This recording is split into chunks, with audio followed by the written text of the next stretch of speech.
আসসালামু আলাইকুম ওরহমতুল্লাহি ওবারাকাতুহু। কেমন আছেন সবাই? আশা করি আল্লাহর রহমতে সবাই ভালো আছেন। আজকের আলোচনার বিষয় হচ্ছে মুসলমানের হক সম্পর্কে। বিখ্যাত সাহাবী হযরত আবু হুরায়রা রাদিয়াল্লাহু তাআলা আনহু হইতে বর্ণিত, তিনি বলেন, রাসূল সাল্লাল্লাহু আলাইহি সাল্লাম বলেছেন, এক মুসলমানের অপর মুসলমানের উপর 6টি হক রয়েছে। 1 নাম্বার, দেখা হলে সালাম দিতে হবে। 2 নাম্বার, হাঁচি দিলে উত্তর দিতে হবে।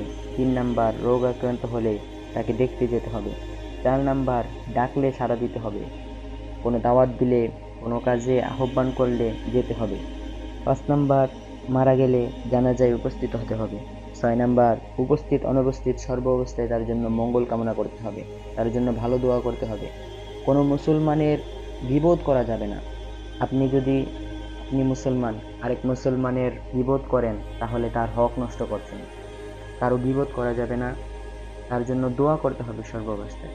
নবী করিম সাল্লাল্লাহু আলাইহি সাল্লাম আরেকটি হাদিসে বলেন, তোমরা ততক্ষণ পর্যন্ত জান্নাতে যেতে পারবে না যতক্ষণ পর্যন্ত না তোমরা ঈমানদার হও, আর ততক্ষণ পর্যন্ত তোমরা ঈমানদার হতে পারবে না যতক্ষণ পর্যন্ত না তোমাদের পরস্পরের মধ্যে ভালোবাসার সৃষ্টি হয়।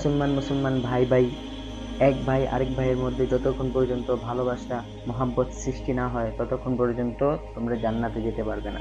নবী করিম সাল্লাল্লাহু আলাইহি সাল্লাম বলেন, আমি কি তোমাদেরকে এমন একটি উপায় বলে দেব না যার মাধ্যমে তোমাদের মধ্যে ভালোবাসার সৃষ্টি হবে? সাহাবীরা বললেন, ইয়া রাসূলুল্লাহ, অবশ্যই বলে দেবেন। নবী করিম সাল্লাল্লাহু আলাইহি সাল্লাম বলেন, তোমরা একে অপরের মধ্যে সালামের প্রচলন সৃষ্টি করো। তোমরা বেশি বেশি সালাম প্রচলন করো। দেখা হলে বেশি বেশি করে সালাম দাও, মুসাফা করো, কোলাকুলি করো, তোমাদের মধ্যে মহব্বত সৃষ্টি হবে। মুসলমানের হক আদায় করা আরেক মুসলমানের উপর ফরজ। আল্লাহ তাআলা বান্দার সব গুনাহ মাফ করবেন, কিন্তু হকের গুনাহ কোনো সময় মাফ করবেন। বান্দার হক আল্লাহ কোনো সময় মাফ করে না। যা কিছু বললাম, আল্লাহ তাআলা আমাদেরকে বোঝার তৌফিক দান করুক। আমিন।